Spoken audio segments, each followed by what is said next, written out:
Okay, let's unpack this. Imagine an industry, right, set to basically triple in value over the next, 10 years or so. That's what we're diving into today. It's this massive, kind of surprising industry growth that's really changing how we think about beauty and wellness globally. Exactly. And what's fascinating here is that our deep dive today, it's really focused. We're looking specifically at the global biodegradable skin filler market.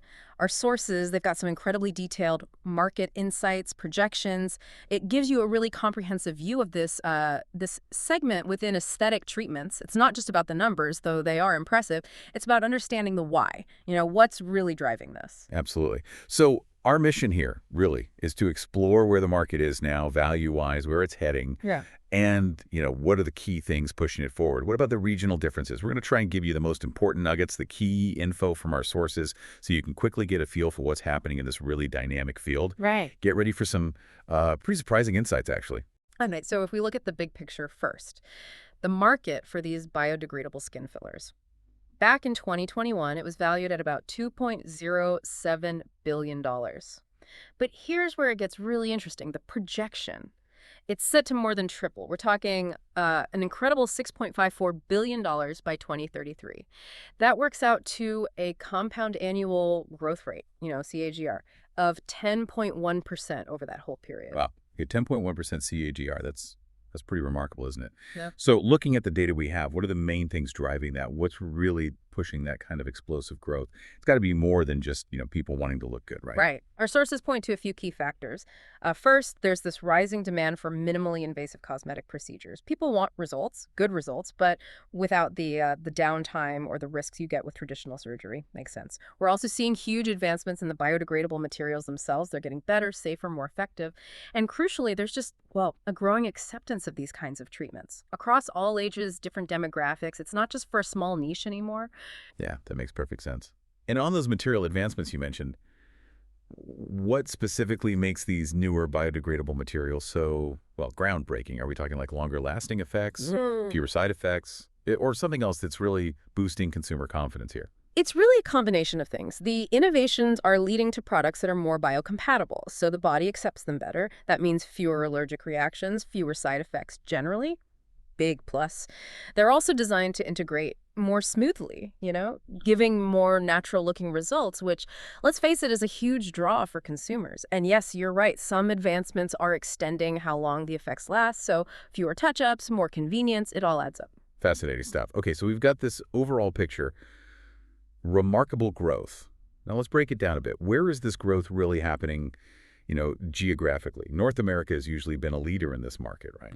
What's the outlook there according to the sources? Yeah, North America is currently leading the market, and it's projected to keep going strong. The forecast suggests it'll surpass about $2.5 billion by 2033. That's maintaining a pretty robust 9.6% CAGR. Still very significant growth. Okay. And within North America, do the sources highlight any sort of regional nuances or surprising trends? Like, is the growth pretty much the same across the U.S. and Canada, or are there different stories playing out there? That's a great question. And yes, there's a difference. While the United States is definitely the larger contributor, accounting for nearly $2 billion of that North American market, Canada actually shows a faster growth rate. It's projected at a 10.8% CAGR. So this suggests a really strong, maybe even accelerating demand for these premium, safe cosmetic treatments up in Canada. It's a good reminder, isn't it? It's not just about who has the biggest market now, but also where the momentum is strongest. Right. Good point. Okay, so from the established giants, North America, let's turn our gaze east. Europe. What's the story there? Similar trends, or are there unique dynamics? Europe's revenues are also set for some pretty significant expansion. The expectation is growth to about $1.82 billion by 2033. What's particularly striking there, though, are the standout growth figures in France and Italy. Both are projected above a 10% CAGR. It seems like those countries are adopting these treatments at an accelerated pace compared to some others. Interesting. And what about the rest of the continent? Because the sources mention an 11.2% CAGR for the rest of Europe. That seems quite high. What does that tell us? Is it specific countries driving that, or more of a broader trend beyond the big Western European economies. Yeah, that higher TDR for the rest of Europe does suggest rising adoption in, say, Eastern European countries, maybe smaller EU nations too. Yeah. It really points to a broader societal shift across the continent. These treatments are becoming more accessible, more culturally accepted, moving beyond just those traditional hubs like Germany or the UK. Germany and the UK, while still large markets, they show steady growth, but it's slightly slower compared to these emerging European hotspots. That's a really crucial insight, how that demand is broadening out. Okay, now, if we look even further east, Asia Pacific, what's Yeah. the picture there? Okay, Asia Pacific, this is where it gets really fascinating in terms of speed. It's emerging super quickly as a powerhouse in this area. It's forecast to reach about $1.32 billion by 2033. That's with a strong 11% CAGR overall. It's basically the fastest growing major hub globally. And within that region, India really stands out. India, right, an 11.8% CAGR there. That's huge. What's behind that? Is it specific product innovations making things more accessible? Or is it more about a shift in cultural norms around beauty, something different from, say, North America? Our sources indicate India's surge is, well, largely driven by an expanding middle class, plus a growing demand for more affordable aesthetic solutions. There's a real emphasis on value and accessibility there. Meanwhile, China and Japan, they continue to lead in revenue terms for the region, Hmm. but places like Singapore, Southeast Asia, the rest of APAC, they're all showing double-digit growth too. It just underscores this booming medical aesthetic sector right across that entire part of the world. Makes sense. Okay, turning our attention south now, South America. What's the trajectory there looking like? We also see South America on a pretty significant upward path. It's projected to reach nearly $484 million by 2033. And interestingly, also at an 11% CAGR, same as Asia Pacific overall. Brazil, it dominates this market currently, projected over $150 million in revenue itself. Okay, but similar to what we saw with Canada, right? Right. Argentina and the rest of South America are showing even stronger momentum, both above 11% CAGR, even if Brazil is the bigger market. What might be driving that faster growth in those other South American markets? Yeah, it does suggest that while Brazil is, a large, maybe more established market in this context, these other regions are perhaps in an earlier phase of really rapid adoption. You've got factors like increasing awareness, rising disposable incomes in certain segments, maybe a less saturated market, all potentially fueling that higher percentage growth in places like Argentina and other developing economies there. Right, the dynamics of emerging growth versus established volume. Okay. And the Middle East. The Middle East market is also set for healthy expansion. The projection there is reaching around $209 million by 2033. This growth is led by Saudi Arabia and the UAE. But interestingly, the UAE is actually growing faster at a 9.8% CAGR. And a key driver there, which our sources specifically highlight, is increasing medical tourism. Ah, medical tourism. Yeah. That's a key point for the UAE.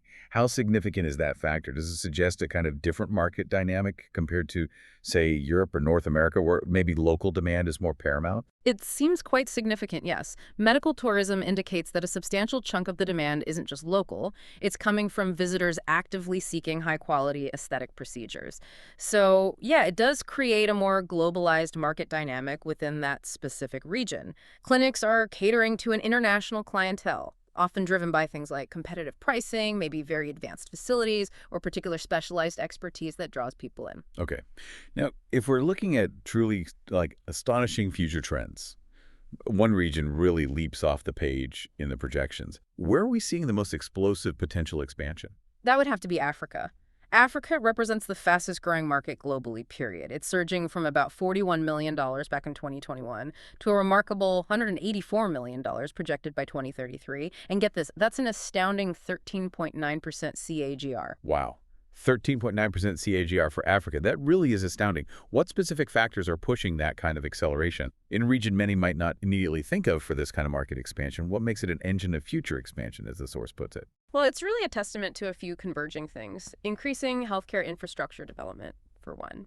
Growing awareness about these procedures, and a burgeoning middle class in key economies. You see both Nigeria and South Africa expanding rapidly, supported by rising demand. But what's even more impressive, perhaps, is that the rest of Africa category actually leads with an even higher CGR, 14.3%. That makes it one of the most dynamic emerging markets worldwide for this sector. This region is absolutely an undeniable engine of future expansion, driven by some really foundational economic and social shifts happening there. So let's try and sum this up. What does this all mean for you, our listener? We've seen how tech innovation, growing consumer awareness, this global desire for safe, minimally invasive beauty options, it's all fueling an incredible surge. We're talking about the global biodegradable skin filler market, poised to more than triple in value over the next decade or so. And while, yeah, North America and Europe are the current anchors, the big players now, it's crystal clear that Asia Pacific and especially Africa are the undeniable engines of future expansion.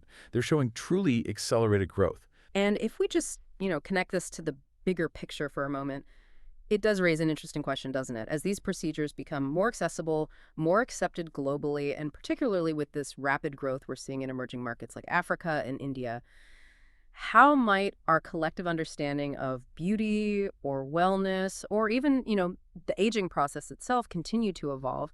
What kind of impact might this have on societal norms, maybe even healthcare access in these really diverse regions, possibly in ways we haven't fully imagined yet? Yeah. Well, it's definitely a fascinating thought to consider as these trends continue to unfold. Absolutely. Something to mull over. We really encourage you to reflect on these insights, maybe explore some of these regional dynamics further on your own time. Thank you so much for joining us on this deep dive into the global biodegradable skin filler market.